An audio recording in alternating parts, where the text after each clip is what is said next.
President Mnangagwa has sworn one deputy minister to the Ministry of Higher and Tertiary Education, Innovation, Science and Technology Development, 2 commissioners to the Zimbabwe Land Commission and 1 commissioner to the Commission of Inquiry to the Governance of City of Harare Affairs.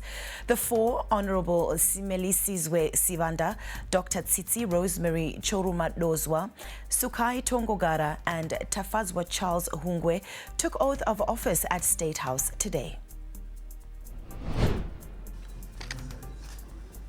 Swear that I will serve Zimbabwe well and truly in the office of Commissioner of the Zimbabwe Land Commission. Honorable Simelisizwe Sivanda, who was reinstated as the Deputy Minister of Higher and Tertiary Education, said he has learnt from his mistakes. The Deputy Minister was recently pardoned, said going forward, his focus will be on enhancing industrialization and innovation in tertiary schools as a tool to empower learners. I've learned a lesson, and that is how we grow as a people. That is innovation and industrialization.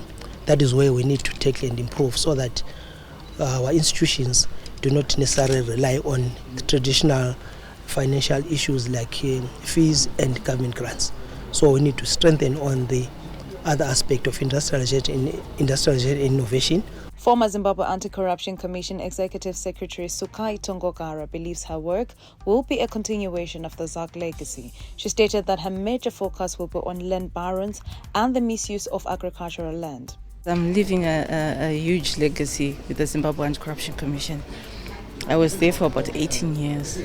There's so much issues around that, surrounding land, regarding corruption, fraud of land.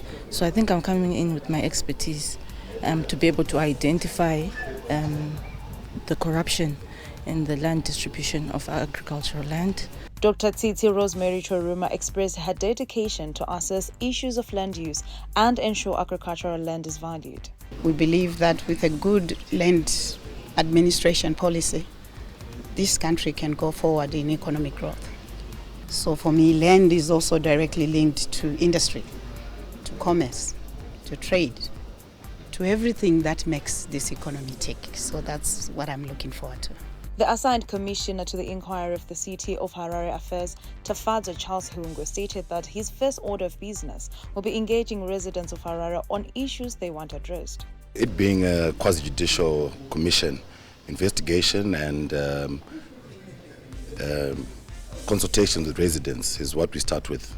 I'm here to get my terms of reference, but I believe that it's a commission set up to get the views of the residents, the complaints, we inquire into the processes, where they've been lacking, where they've been working, and where they need to be adjusted. It is expected that officials sworn in will further strengthen the respectful ministries. Both land issues and affairs of Harare City have been on the spotlight. For ZTM Prime, I am Kwazasita Chisiwe. The swearing in of 2 commissioners under land today comes at a time when the issue has been under intense spotlight. Early this year, legislators were breathing fire over land use allocations and evictions, carrying messages from their respective communities.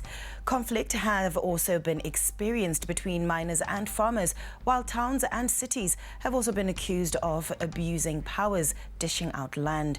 We are now joined on the line by Professor Innocent Chirisa, a Vice Chancellor at the Zimbabwe Ezekiel Guti University and urban and regional planning expert, to discuss this in detail. Good evening, Professor Chirisa. Now, how important is it for the Land Commission to stamp authority and restore order in land use?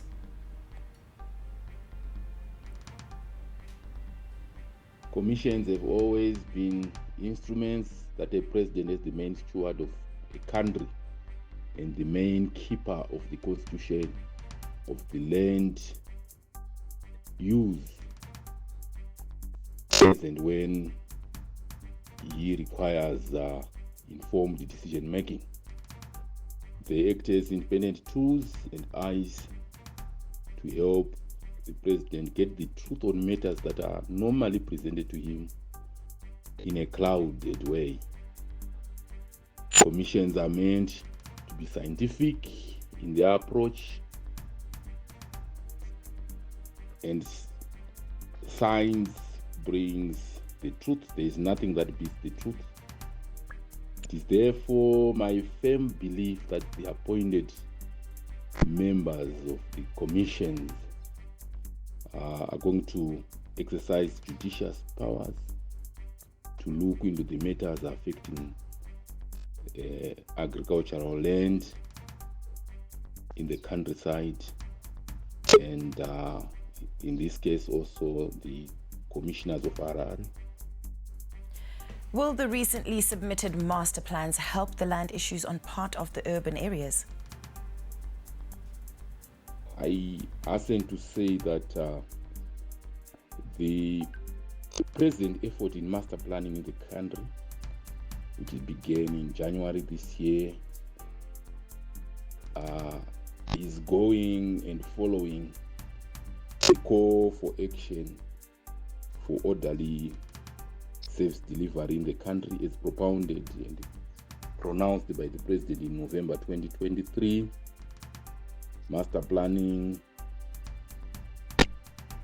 is coming to fill a gap that had been noted, that development was beginning to happen in a haphazard manner, was also slowed down in there were many difficulties surrounding land use, and land management in the country, and especially in urban areas.